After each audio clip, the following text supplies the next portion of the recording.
It's not comfortable with a horse and buggy. He got a phone call today that a bear ripped apart his front porch. Yeah, a bear actually ripped apart my porch. Great weekend. I just got to my house with my wife and she said, we had a visitor.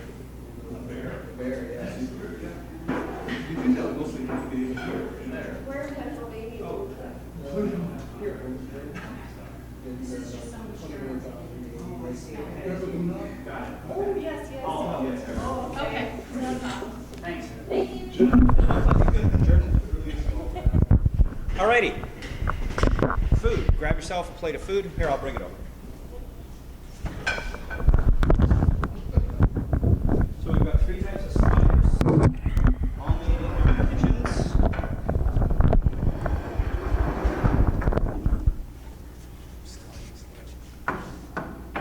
And I thought I'd start you off with all the beer I'm going to be serving was actually made for our first Niagara College beer competition.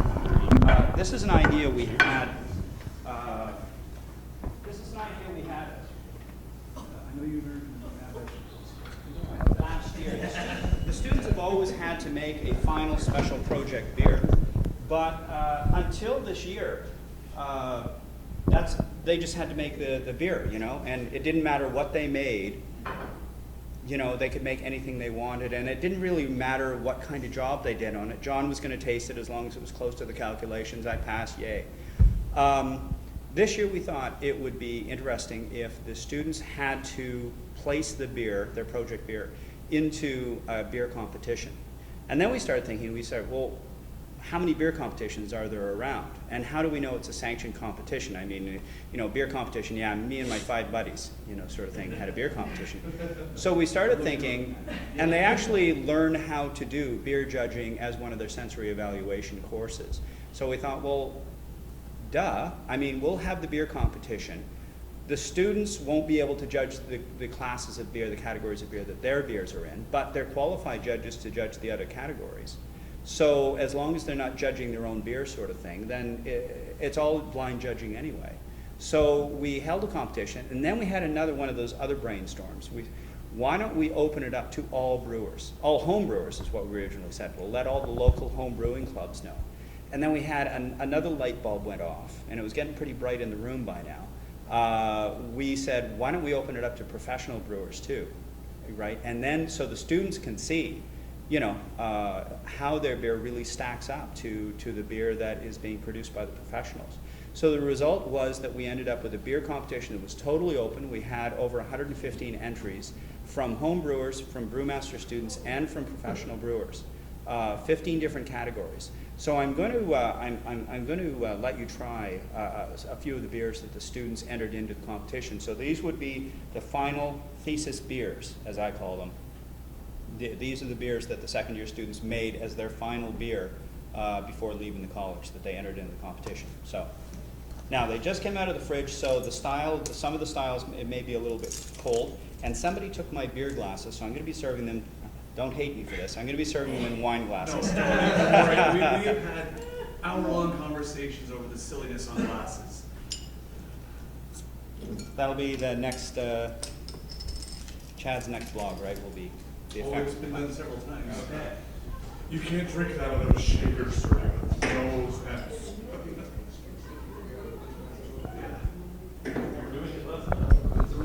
I'm drinking beer out of Tupperware, so. At least you don't drink it out of a bottle. She loves it when I put Try it drinking out of dirty scotch cookie, in a Tupperware. That's a well-known thing. What's that? When I put my scotch in a Tupperware. Oh, that's wrong. Ew. Been there, done that. When I played rugby, we used to have to shoot the beer. Drink a beer out of a shoe. Yep. A dirty shoe. Alrighty. Oh. This is a porter made by one of our students. Her name is Jamie Shillow, and it's she named it Knowledge is Porter.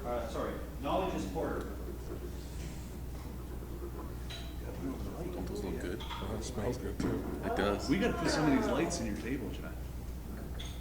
You can do it. Get some LED lights. Oh yeah, we gotta do that now. The lights on the table are pretty cool, right? Yes, Yeah. yes. Thank you very much. Look at the comments with it. They had a side light, we looked a little different. And help yourself to your food, and I'll just chat along.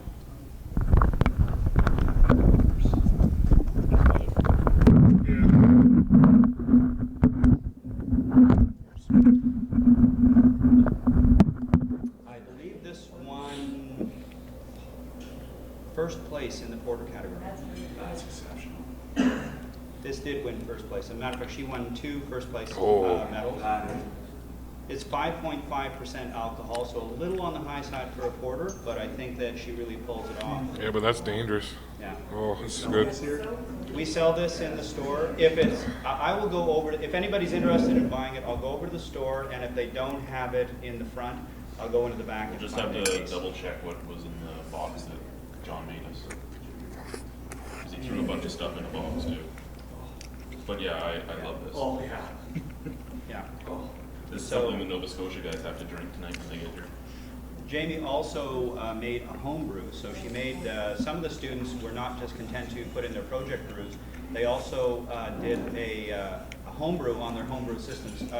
Part of our, we can't force anyone to home brew who's a brewmaster student, but we tell them right from day one that if they're not home brewing, they're falling behind. We provide all specialty grains and specialty hops for free. All right, so all they have to do is provide their base malts and yeast, and obviously all their equipment and chemicals, and they're all set. So we really, really believe that the student who homebrews is just that much further ahead of the student who does not homebrew. Jamie produced a raspberry ale on her homebrew system and entered it into category 23 specialty beers and won the category with her raspberry ale. So it was exceptional as well. Unfortunately, I don't have any bottles of that because it was homebrew, so it's not for sale in the store. It was just entered in the competition. But if you get a chance to meet Jamie, I'm sure you're going to meet her sometime in the next few years. I think she's going to be at a very important brewer in Ontario somewhere. So.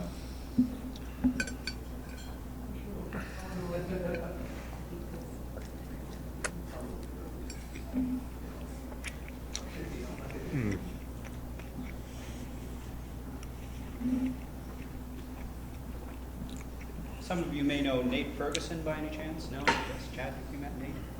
Worked for Grand River as a sales rep and doing stuff around the brewery, and then for Great Lakes for a while. He's now our brewmaster professor, and he really wanted to be here. Unfortunately, his wife got into a car accident and totaled the car, so he had to. She's fine. He just texted me, but the car's totaled, so he's off dealing with that, and apparently not her fault. I may have met him. I remember Yeah. meeting somebody named Nate when I was at Great Lakes. Yeah. And Nate is an excellent brewer in his own right. He was one of those guys you wanted to know in university because when that the you one moved that's, into the room, the deal was that Nate got, if the rooms in the house were $250 a month for the rooms, the understanding was Nate got 2 rooms for $250 because he produced all the homebrew. Right, so.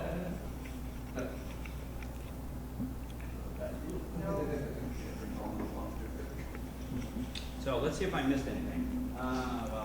That was my agenda, basically. Drink beer, drink beer, drink beer, drink beer, talk about stuff, go to my place, drink more beer, right? That usually survives. That's my agenda most times that I do this, and it pretty well, works. I talked about the U.S. industry, and the thing that amazes me is in 2012, 20% growth in 2012 in craft beer. Total U.S. dollar. Right? American only, right? That's American only, right? And they're further ahead than we are. There's no question. Their share of the market is 14.3%. Our share of the market in Ontario is less than 5%. But that being said, it is increasing. But they also have 5 times as many people as us. They do. I mean, they do have an advantage too. I mean, they're largest brewers. I mean, Sam Adams, New Belgium, Oscar Blues. I mean, they produce more beer than most craft breweries spill. They spill more beer than most craft breweries produce. Their access Right. to the craft market's a lot better than ours. Well, that's Yeah. the thing, right? They have the distribution. Yeah. That's the big Yeah. big difference here. Like here, I mean, there's so many great beers we get sent to us that are brewed in Ontario, but you can't buy them in Ontario. Well, you can, but you have to be right there. Yeah, at the right, the brewery. brewery, yeah. Let me see if I can find some napkins. That goes so well with the. Oh, I know it's tasty. I thought this would probably go well with the sliders, yeah. Napkins. Yeah, if this isn't, even if this is in the box, I think I want to get some more of them. Oh, yeah, it's incredible. I'll pass that on to Jake. And like I said, all the guys that were supposed to get here today, really You can be tell here them- tonight, so they'll get to try it if we have it. You certainly. The other thing is the huge increase in the number of craft breweries in the States. The American hog, all the tails. 15% growth in the past year in the number of craft breweries in the United States. I mean, that is incredible. You know, I mean, we're seeing a stronger demand from students who want to come up from the States to learn how to make beer so they can go back down, and they're just about guaranteed a job anywhere in the States. I'm tired of drinking glorified fermented rice water. So the same thing's happening in, That's so true. I don't even drink Budweiser, still not that. there's a lot of things to be said for glorified rice water. Oh, it has its place. If they drink that, that leaves more craft beer for us, right? So in Canada, the same thing's happening. In Vancouver, there were 12 breweries on January 1st of last year, and by the end of the year, there was 20 breweries in operation, right? So just an incredible amount, and there's been more open since You'll then. soon be able to use Niagara for your numbers with the way that Well- breweries are popping up here. Yeah, exactly. I mean, there's been, in Ontario, just in 2005, 25 craft breweries in Ontario. And in the past 10 years, we expect by the end of this year to see, if all the breweries get off the planning stage that are slated to open in 2014, 113. And see, most of the growth has actually been since 2012. We're going to go from 47 to 113. That's almost a tripling of the craft What did breweries. we in hit Ontario. like 101 last year, didn't we? Close to it. It depends on what you count as, like, Yeah, you that count was counting separate brew pubs and locations for everything the, else and like taps contracts. and the syndicate and, and craft breweries and that sort of thing. So it depends on what you want. All right, I think it's time for another beer. Yay? Yes. Yes, of course. Let me see what I got.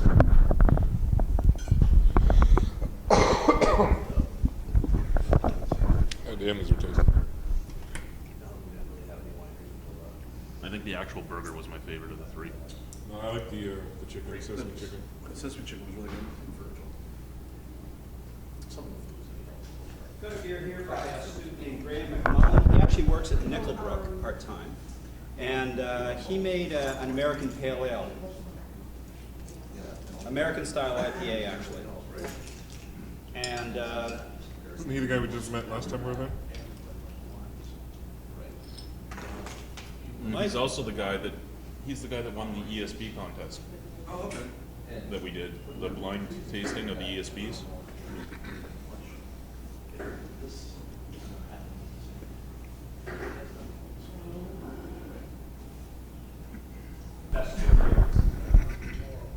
so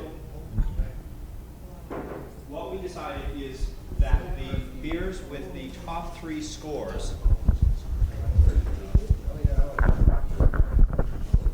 This is the hophead beer.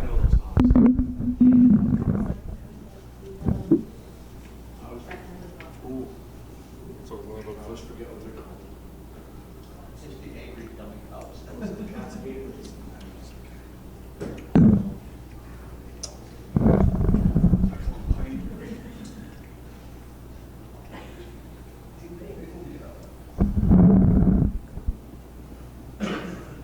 So what we did is we took the 3 beers with the top scores across all categories from this weekend. We're sending them to the judgment panel for the Canadian Brewing Awards.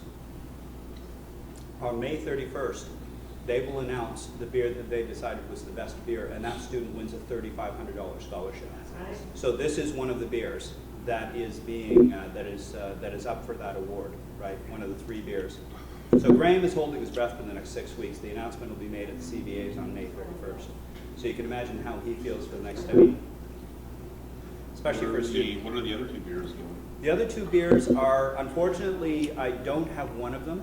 It is a tomato pale ale.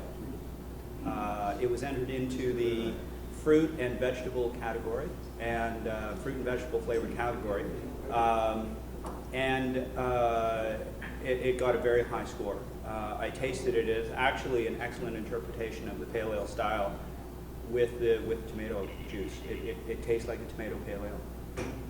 The other one is I actually have here, and you'll be sampling it. It is a smoked saison, right? Called fume. So two fairly creative ones, and one that smells like it hits the style perfectly. yeah, exactly. And that was part of the challenge of winning the scholarship was you've got a blank slate. Yeah. You know, it's like an artist starting with a blank canvas. It's like, okay, I'm going to paint a picture. What am I going to paint a picture of?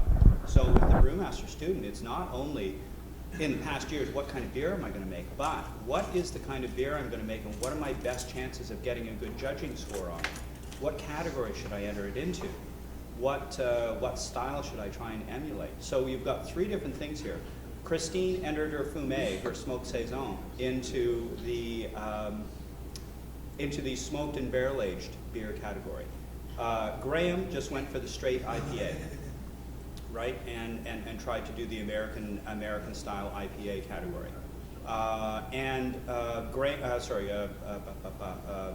Adam, with his tomato pale ale, was trying for the fruit and vegetable category. So all of them saying, what are my best chances? And obviously it panned out for them. It'd So, be nice to see an actual vegetable beer. Where are the vegetables? it's called a fork in Dunkel. Or he likes to say a fork in Dunkel. He actually dropped a fork into the mash tun that he was I making. figured it was something along those lines. So you'd be amazed the stories we've heard.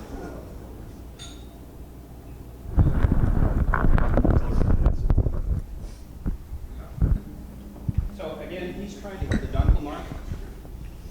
He wants that maltiness to come forward. He wants those real barley notes to come right through.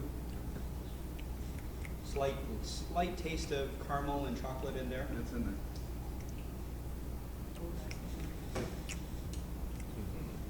Super light tasting. Yeah, exactly. Very No, he cool. wasn't looking for a heavy beer at all. This is, And I thought by the looks of it, it was going to be heavy.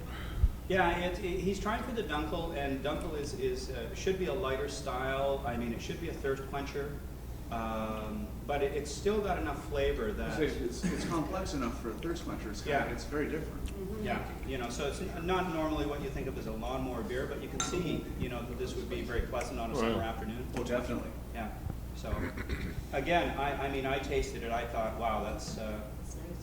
So he won second place in German wheat and rye beer category.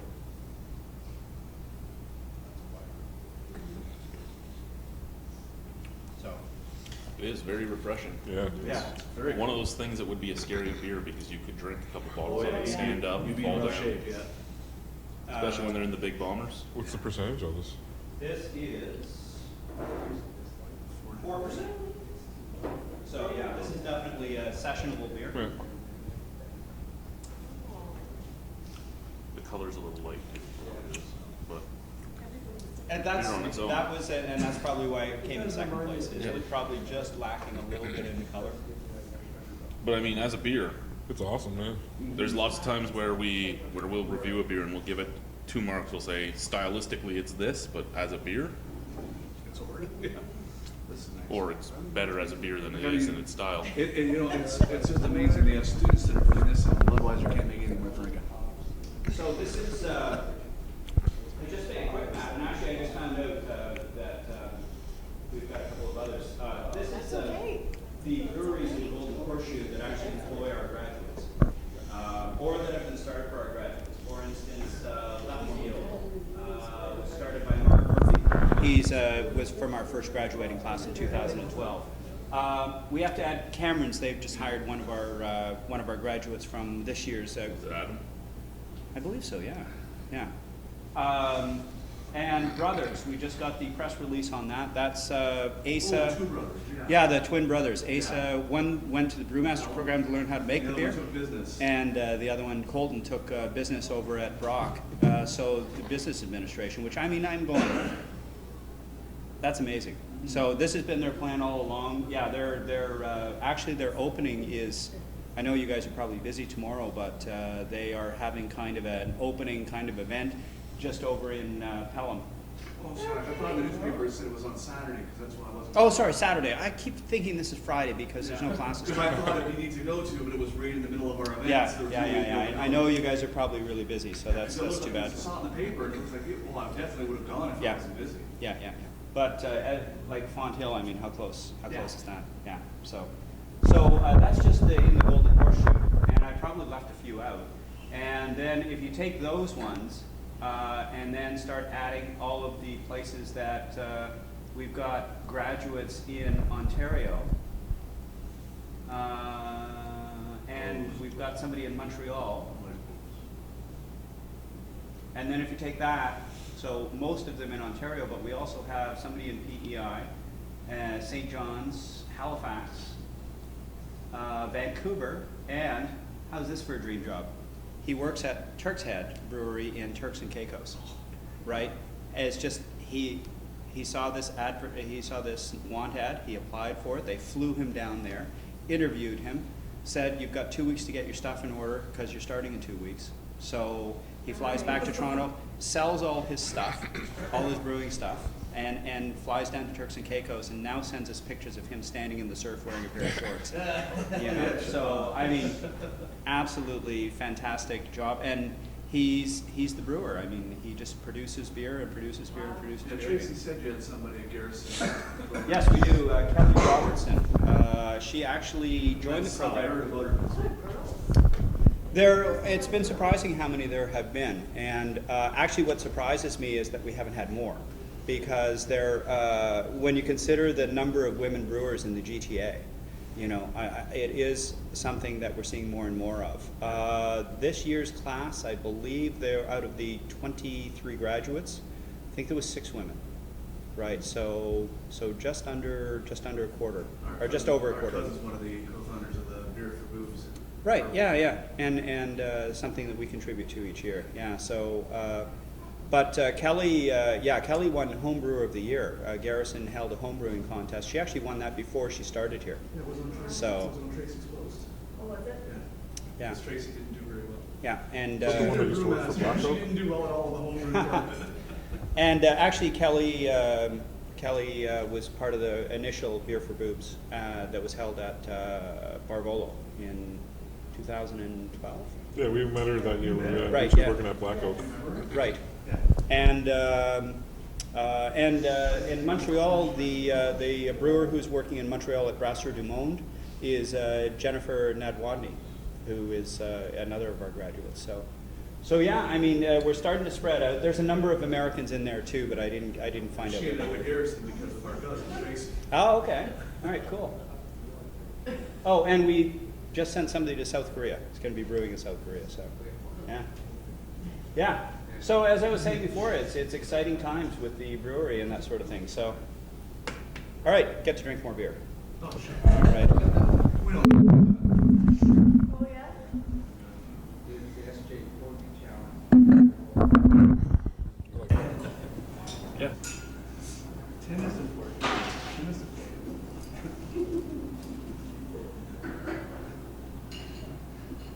They show you it's working with all that.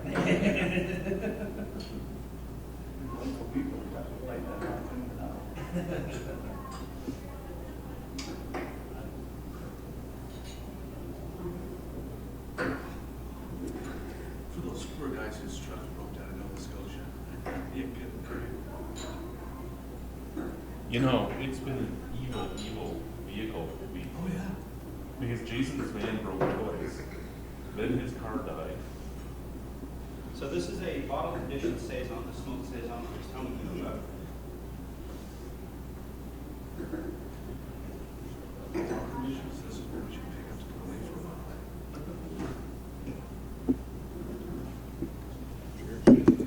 Thank you.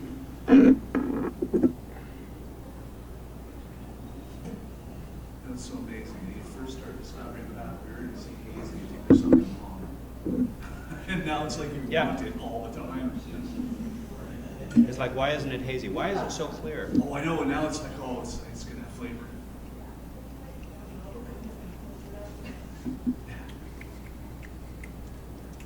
If any of you have been out to Vancouver to Storm Brewing by any chance, it's been around for about 20 years.